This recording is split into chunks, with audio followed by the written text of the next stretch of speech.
6-Minute English. From BBC Learning English. Hello, this is 6-Minute English. I'm Neil. And I'm Georgina. In this programme, we're focusing on the topic of mental health at work. Yes, it's an issue that can be difficult to see. If someone has an injury, like a broken leg or a serious medical issue, it's obvious and we can understand what's happening.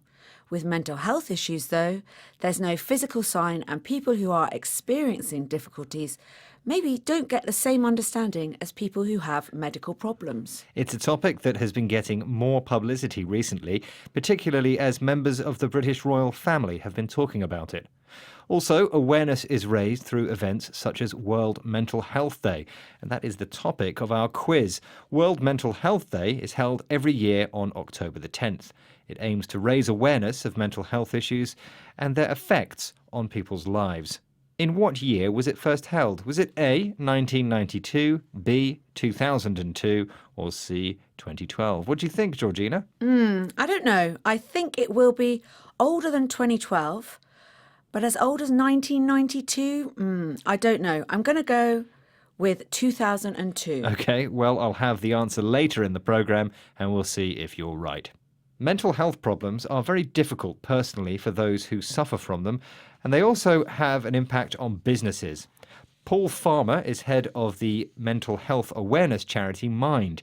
He spoke on the BBC World Service Business Daily programme about this.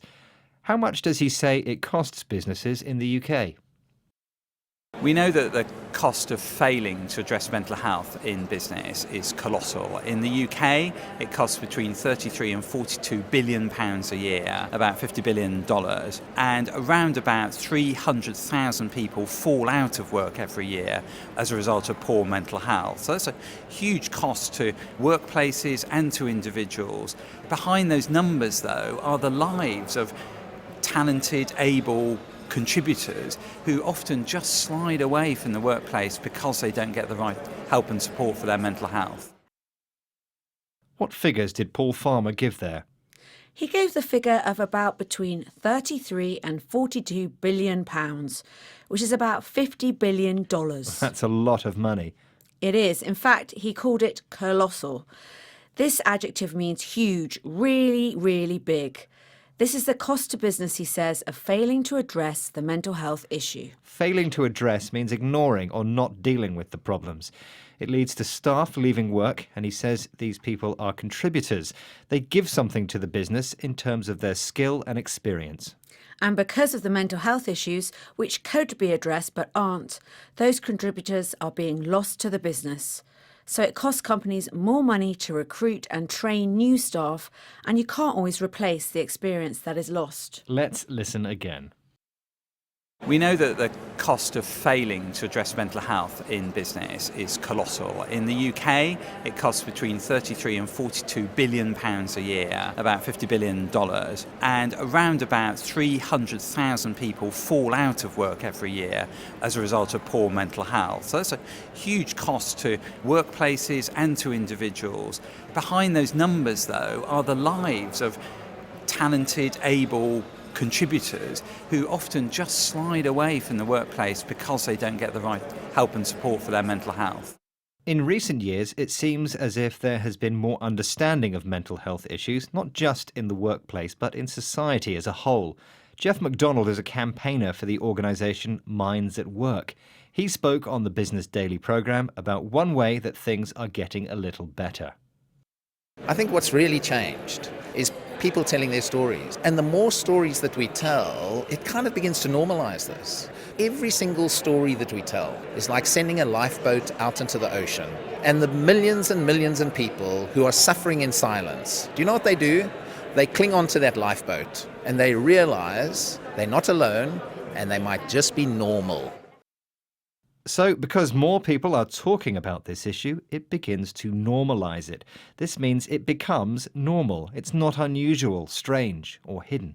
There are people who suffer in silence. They keep to themselves and hide their problems from others. But because there is more publicity about this topic, they can begin to feel that they are not alone and they don't have to suffer in silence. People sharing their stories are like lifeboats for those who do suffer in silence. In this metaphor, they can cling on to the lifeboats. Right, we are going to have another look at our vocabulary, but first, let's have the answer to the quiz. When was the first World Mental Health Day? Was it A, 1992, B, 2002, or C, 2012? Georgina, what did you say? I thought it was 2002. It was actually earlier, 1992. Now, a review of our vocabulary. Failing to address is a phrase that means ignoring a problem or not trying to help with a problem. Something colossal is very, very big. A contributor is someone who has something to give, who is a positive benefit to, in this case, a business. Then we have the verb to normalize, meaning to make something normal.